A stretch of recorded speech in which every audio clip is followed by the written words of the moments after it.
My wife has been wanting a new family picture for months, and it's been something I've delayed and I've delayed and I've delayed, and she keeps mentioning it. She's like, the last time we had a family picture, we could lift both boys in our arms. It's time for us to get a new family picture. And I'm like, all right, we'll get a new family picture. So what does this mean? Like, are we having to hire the photographer and go to the apple orchard and, have the posed fall shot? Are we going to hold a selfie? Like, what do you want to do here? And so we finally worked to the point where there was an agreement made where we would find a stand that we could take our picture, and it wouldn't take that long. And I'm like, fantastic. So we decided we were going to do this yesterday. And a couple hours before it was time to do the picture, I thought, my wife and I talked, and we agreed that yesterday was going to be the day. Apparently, our communication was not as strong as I believed it was, because as I was getting ready to go take the picture, she said, "What are you doing?" And I said, "Well, I'm getting ready to go take the picture." And she said, "Oh, we're doing that today." And I'm like, "Hey, I thought we were." And she said, "Well, the boys don't really want to." And I said, "Well, the boys don't live in a democracy, and we're not going to play the game of waiting till our children decide they want to take a family picture to take a family picture, because we will never have another family picture if that's the case. So we will take it, and we will take it today." And then they decided they were going to protest, so I just started walking in their rooms and taking stuff. Every protest, I took something. I'm like, as soon as you take the picture and it's a good shot, you get your stuff back. So let me know how long you want to play this game, because I'll just keep counting the steps. And they were finally like, all right, fine, we'll take the family photo. I'm like, and put a smile on your face. So we get to the spot, we set up everything, we take a couple shots. I've got one son who's like, all right, let's go. We've taken a couple shots, we're good. I've got another son who's annoyed, and the reason he's annoyed is because he wants to do his own photo shoot. He's like his mother. I don't know what to tell you. And so we've got this dynamic at play, and they're just like, after about 12 shots, they're like, we don't want to be here. And I just started smiling to myself, because it reminded me, and I have trauma from family photos. I don't know if any of you have ever experienced this. My parents will come to visit, and they just bring this giant tub. It's like a 30-gallon tub that they carry out of their trunk and just plop down in my garage. And I'm like, what are you doing? What's in there? Oh, some of your stuff that we've cleaned out of the attic that we thought you'd like to have. I don't want that stuff. I've not missed it a day in my life. You're just trying to unload it on me. Well, and one of these drops that they've done at my house, there was an old photo. Now, churches used to have church directories that would be printed, and there was a company called Olin Mills. Now, I don't know if any of you have deep wounds and scars from the Olin Mills days, but I do. My father was a pastor, so we were getting ready for our church directory photo, and we had to dress up, suit and tie, you name it, back in the late 90s. And they've got these backgrounds, and the church photographer would be there, and it's all just to sell you on these family portraits. And we take the photo, and again, we have to be in the directory. My dad's the pastor of the church. And my sister, myself, and my mom, we all look good in the photo. And my dad just looks like a jagaloon. I mean, he looked absolutely hideous. Well, he's the pastor of the church, so he's like, I can't look like that in the church directory. So we have to take another photo, and all three of us look horrible, and he looks all right. And so that's the picture that was chosen for us. And so in this drop-off is a copy of that picture that one of my sons now has in his bedroom that he loves to pull out and laugh at. So I have these scars, and I have these wounds, and I just relived yesterday vicariously through them as they're like, let's be done with this family photo process. Enough already. And if they turn out somewhat decent, I'm sure we'll post a couple on social media. But I wonder if you ever been in a situation where you didn't want to be. Sometimes it's an annoying couple hours, maybe a family photo session, maybe a meeting you don't really want to take, a situation or a scenario that you don't really want to be. Sometimes it's a lot more serious than that.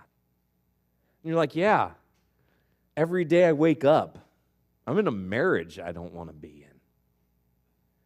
Maybe a job you don't want to be. This morning, as we continue our look at Joseph's life, we're going to see that he is in a place where he doesn't want to be. And the question that we should all wrestle with is, in those times and in those seasons and situations and circumstances in our lives where we are places we don't want to be, how do we respond? And what happens? If you have your phones or your tablets, I'd invite you to follow along with us this morning in the Bible app. It's a free resource that you can find in whatever app store you utilize on your device. And once you have the Bible app installed on your device, the feature that we use together each and every week is called the Events feature. You can go to the Events feature and either write in Lakeside, Algoma, or enable your location, and Lakeside will pop up. You can follow along with us that way. If you have a traditional Bible with you this morning, we are in the very first book of the Bible, the Old Testament book of Genesis. We're going to be in Genesis 39 today. If you're joining us via the stream, thanks so much for joining us. My name is Brian, and I'm part of the team here at Lakeside, and the verses will be available for you on the screen below. We're going to dive into Genesis 39 in just a minute, but just to catch you up, we've been working our way through the life of Joseph, and what we saw in Genesis chapter 37 was an introduction to Joseph. That Joseph was 17 years old at the time, and he was his father's favorite son. And he came from a family with a lot of dynamics at play. 4 wives, blended, favoritism.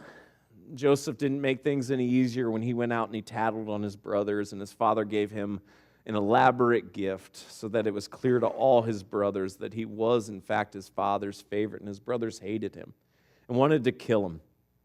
Eventually, some of the brothers intervened, and they decided that they wouldn't kill Joseph. Instead, they would sell him into slavery, and that's where Joseph's story ends at the end of Genesis 37. And then Genesis 38 that we looked at last week, it takes a detour away from Joseph's life into the life of one of his brothers.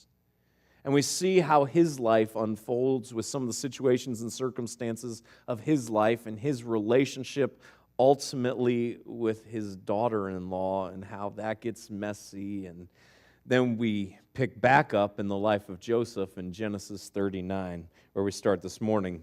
Genesis 39, verse 1, where we read these words. Now Joseph had been brought down to Egypt, and Potiphar, an officer of Pharaoh, the captain of the guard, an Egyptian, had bought him from the Ishmaelites who had brought him down there. Remember, Joseph had been taken against his will, sold by his brothers into slavery. The Ishmaelites take him, and they take him to Egypt, and now there's a slave auction. And Joseph is bought, and he's bought by Potiphar. Potiphar's a high-ranking official we see here. He's a captain of the guard. He has influence, he has wealth. He has prestige, and he has power. And he buys Joseph to put him in his service. The Lord was with Joseph, and he became a successful man. And he was in the house of his Egyptian master. His master saw that the Lord was with him, and that the Lord caused all that he did to succeed in his hands. So Joseph found favor in his sight and attended him. And he made him overseer of his house and put him in charge of all that he had. Now, notice Joseph is in a place that he doesn't want to be, sold in circumstances he doesn't want to find himself in, and yet as he is living his life, God continues to bless him.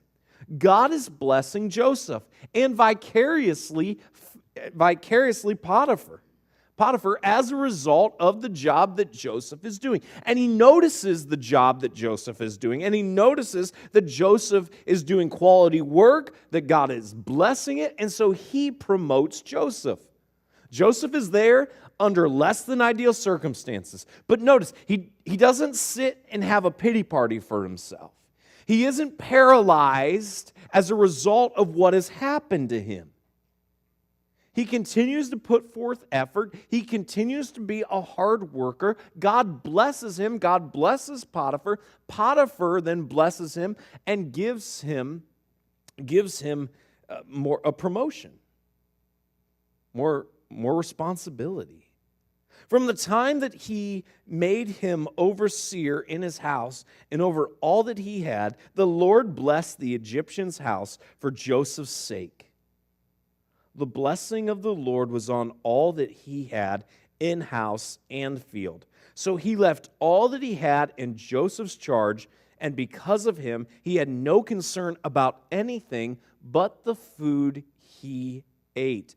God, again, we see it again. God is blessing Joseph. He's blessing Potiphar vicariously as a result of Joseph being in his home, to the point that Potiphar is hands off. He is hands off. And he says, Joseph, manage my household, manage my money, manage the responsibilities, so much so that we're told that the biggest decision in Potiphar's day was what he would eat. That's the trust level that's been established between Joseph and Potiphar.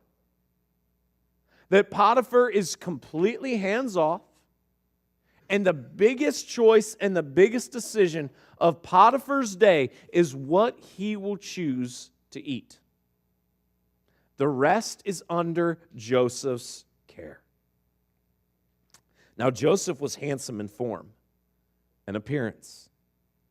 And after a time, his master's wife cast her eyes on Joseph and said, "Lie with me."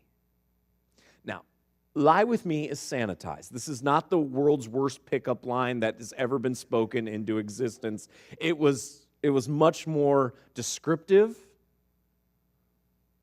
much more sexual. It was clear to Joseph what Potiphar's wife was desiring.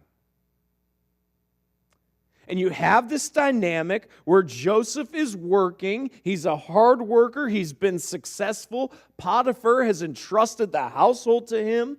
He's entrusted all of his affairs to him. And now Potiphar's wife wants to have a sexual encounter with Joseph. And she makes her desires clear.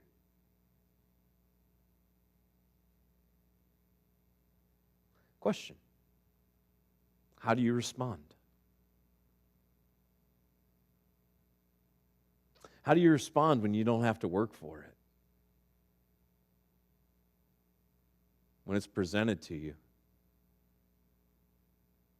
What do you do in this moment, in this instant, where desire is clear and opportunity is prevalent?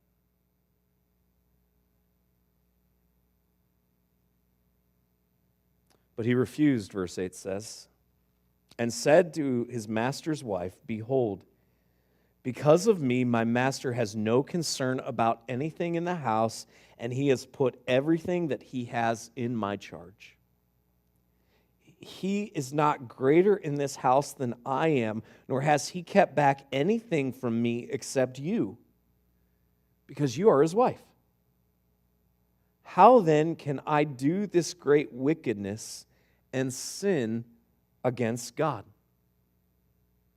Joseph refuses. He refuses the opportunity, and he appeals to a couple things. He refuses the opportunity, and in so doing, he appeals to the trust that Potiphar has placed in him. He says, I can't do this thing. Potiphar has treated me like an equal. He's treated me like a partner in all of his affairs, in all his house. I have access to everything. The only thing I don't have access to is you, and that's because you're his wife. So I can't do this thing. He first appeals to the trust that Potiphar has placed in him. And next, he appeals to God. And he says, not only can I not do this because of the relationship that I have with Potiphar, but I can't do this because this is a sin against God. And herein lies the thing, that every time there's sexual sin, there's this dynamic where ultimately it's against God. We see that in Psalm chapter 51, where David is lamenting the affair that he had with Bathsheba. And in writing a song of confession and lament, he says, God, against you ultimately, against you are the one I've sinned. But there's always the dynamic with sexual sin that it's not just against God. In this case, it would have been against God and also Potiphar. And Joseph appeals that I can't do this because of what Potiphar has done and because it goes against God. So he shuts it down. He says no. And as she spoke to Joseph day after day, he would not listen to her, to lie beside her, or to be with her. He says no, and she does not stop. She's unrelenting. And desire continues to grow within her. And here's the dynamic. That Joseph's here, under the care of Potiphar, doing the job that he's been bought to do. Potiphar's wife continues to make advances toward him. He shuts them down, and she continues. But one day, when he went into the house to do his work, and none of the men of the house was there in the house, she caught him by his garment, saying, "Lie with me." But he left his garment in her hand and fled and got out of the house. She finally gets Joseph alone. She has made it very clear what her intentions are. She grabs him by his clothes, makes it clear that she wants to have a sexual encounter.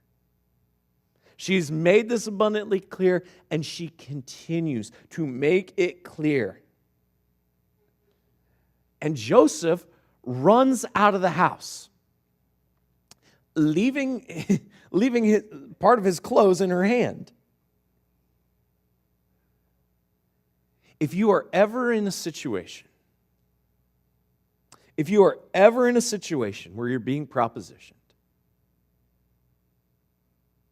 if you're ever in a situation where you fear or feel like there is potential for assault, or you feel or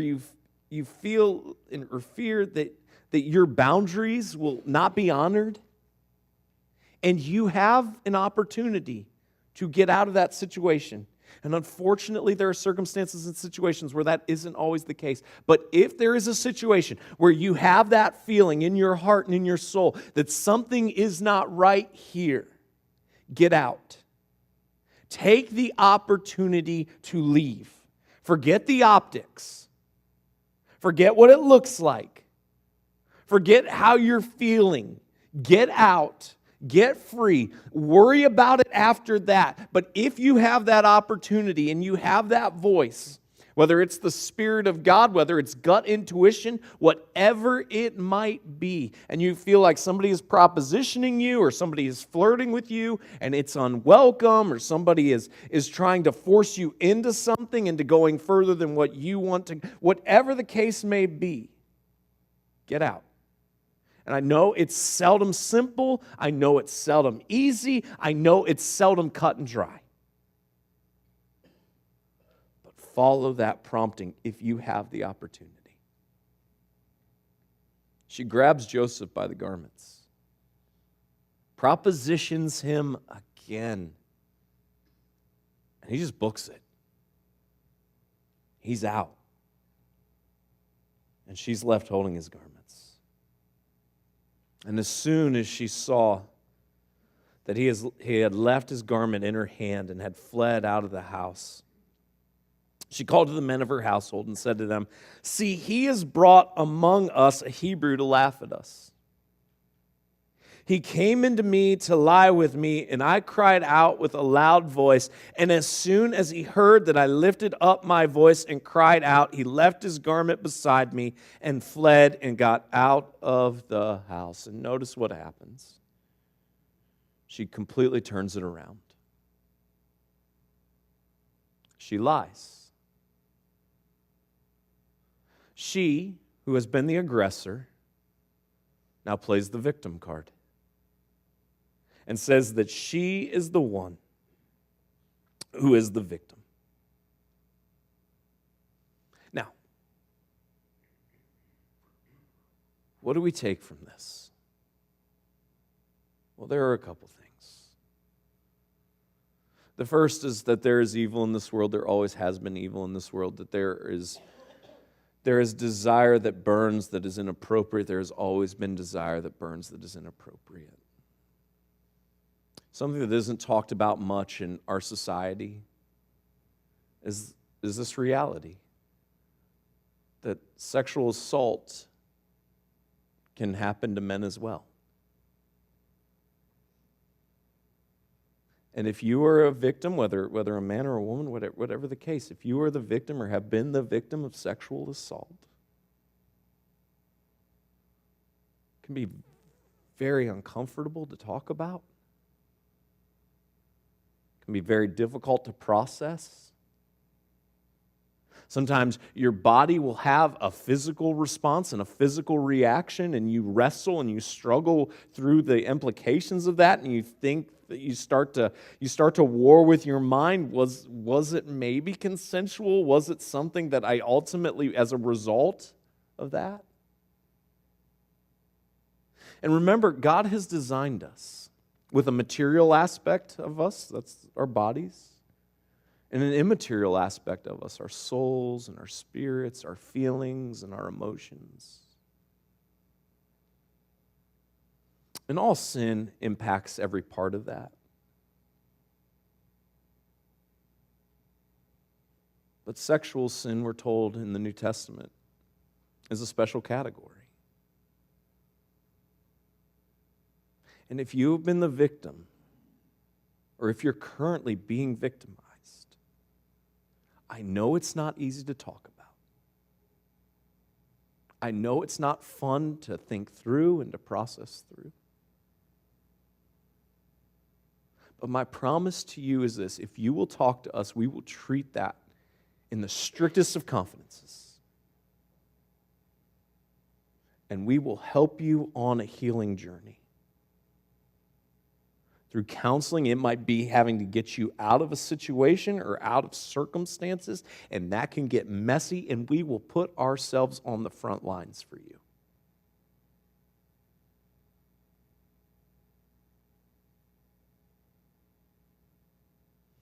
A few years ago, there was a mantra that was popular in our society, and it was "believe all women."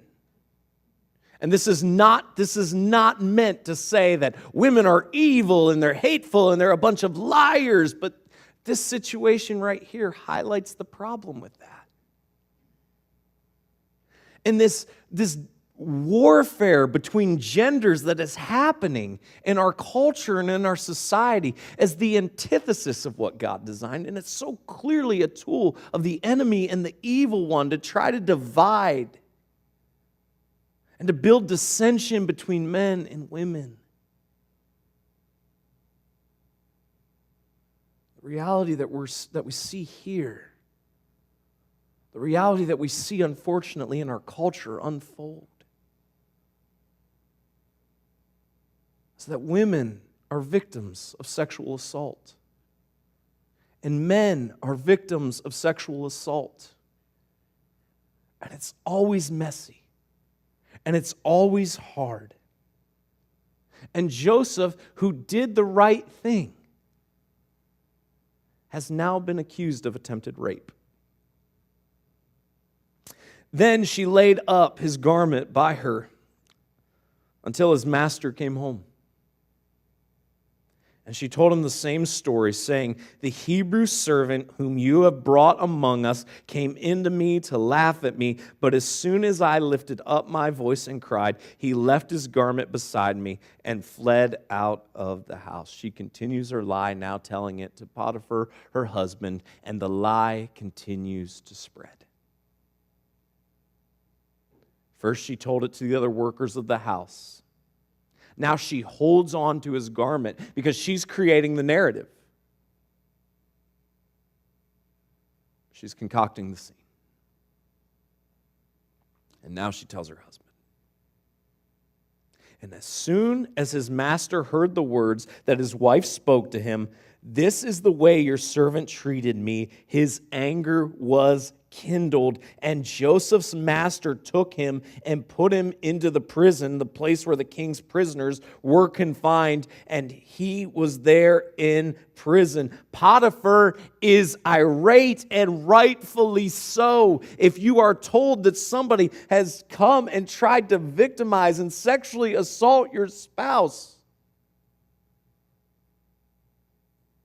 and so he throws Joseph into prison.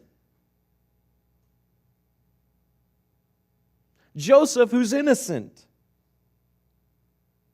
is now condemned as though he's guilty.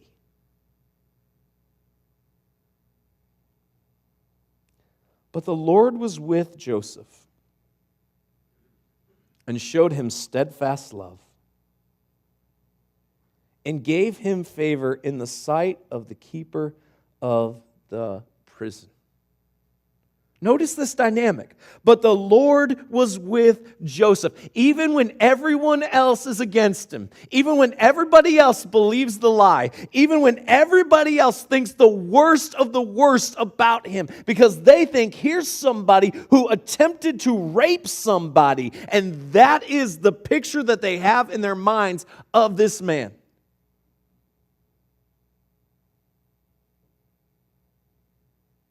Imprisoned, isolated, alone. But the Lord was with Joseph. Look, even when everybody else knows your story or thinks they know your story, even when everybody else will abandon you, even when everybody else will isolate from you, God is still with you. But can I ask the question, at least that comes to my mind? Is God why? Why do you allow this? Because if I'm God, here's what I want to do. Oh, I hear what Potiphar's wife has said. But I'm God, so I already know what she's going to say before she even says it. I know what she's going to say before I created the world. I know everything. So I also supernaturally know about cameras. And I'm going to introduce the technology right there miraculously that everybody's going to see what really that's what I want to do as God. I'd be like, no! We're not going to put an innocent man in jail.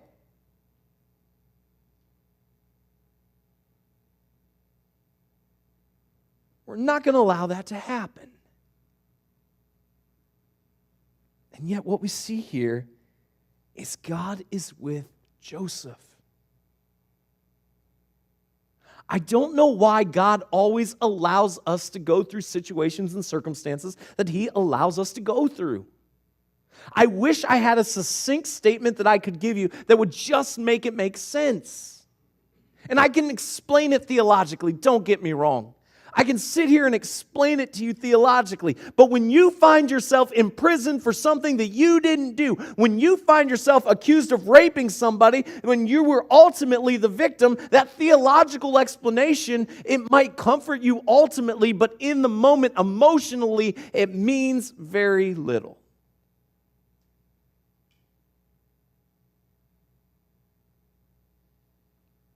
And yet, God allows Joseph to go through this situation and this circumstance that none of us would sign up for and none of us would desire. And He is with him. I don't know what you're facing. I don't know the details of what you're experiencing. But I do know this, that even though it may make no sense to you at all, God does have a plan and He does have a purpose. And we will see that unfold in Joseph's life. And we don't always have the benefit of hindsight that we do in Joseph's life in our own. I can't promise you that everything's going to turn out the exact way you want it to. But I can promise you that God's never going to leave you. and He's never going to forsake you. And the keeper of the prison put Joseph in charge of all the prisoners who were in the prison. Whatever was done there, he was the one who did it. The keeper of the prison paid no attention to anything that was in Joseph's charge because the Lord was with him, and whatever he did, the Lord made it succeed. So now Joseph is in prison. It's a new environment, and God continues to work through him. God continues to bless him. Sometimes God uses us in circumstances and situations that we would never desire. But He puts us there to ultimately accomplish His means. So if you find yourself right now in the midst of that, don't lose heart. You are not forgotten. You are not abandoned. God is with you. And He will always be. If you've been the victim of an assault, if you haven't been able to process the horrific things that were done and what you had to endure, I am begging you, let us walk that journey beside you. It will be in the strictest of confidences. But this is something that you need to heal from. And we recognize that there will always be scars as a result.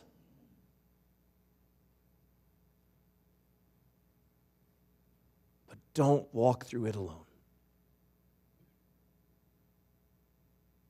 Let us help you to support you and get any resources that you need. If you find yourself in a situation where you're being propositioned,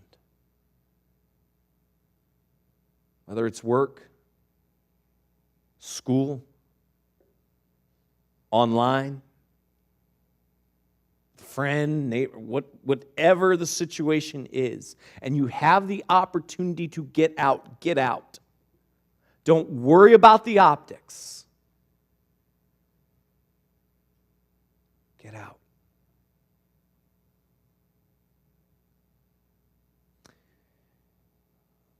During the height of the Me Too movement and everything a few years ago, I was having a conversation with somebody who looks at the world vastly differently than I do. And they asked me a question that I believe they thought was going to be a gotcha moment. Because their belief was that the church needed to do more in this nature. And they asked me, well, when's the last time that you preached on consent? I said, excuse me? I said, when's the last time that you preached on consent? And I said, well, it's been a really long time, if ever. And they said, well, see, that's the problem. And I said, what you have to understand is this. That a biblical sexual ethic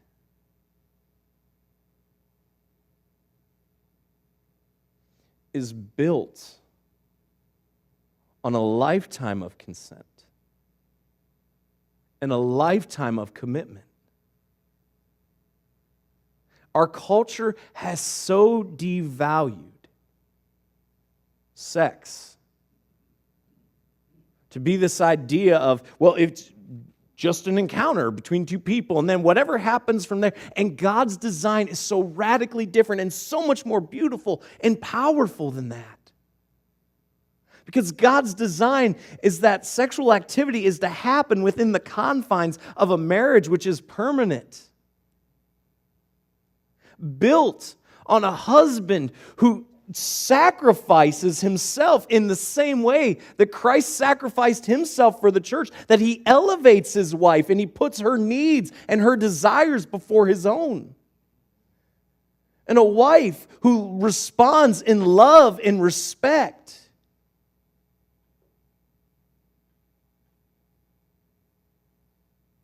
That we hold one another up and we complete one another. And in a world that's going to sell you that sex is just an encounter, I'm begging you, choose God's way instead. I promise you, it will be more fulfilling. I know this subject can't always be easy to talk about or always fun. And as we talked about last week, if you've messed up in this area, there is grace, and God is bigger than our mistakes. And if this is something that you need to talk through with someone, please don't hesitate to reach out. God, I pray that you would help us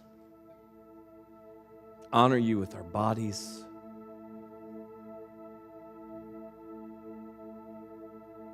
God, I pray for the people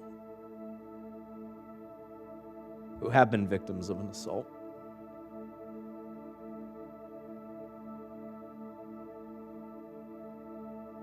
And I pray, God, that you would help them experience healing.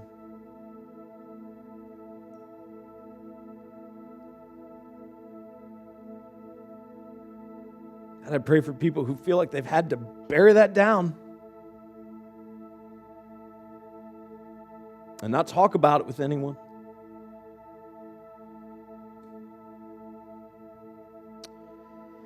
And I pray, God, that you would just enable them to no longer feel isolated and alone.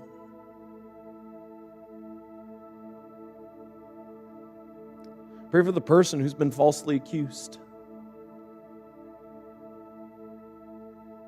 who's been wrongfully charged. God, we don't pretend to understand why you always allow the injustice that happens in this world to happen, and yet, Lord, I pray that even in those situations, those circumstances, for the people who are in the midst of situations right now where they would never desire to be, that you would empower them to not lose heart.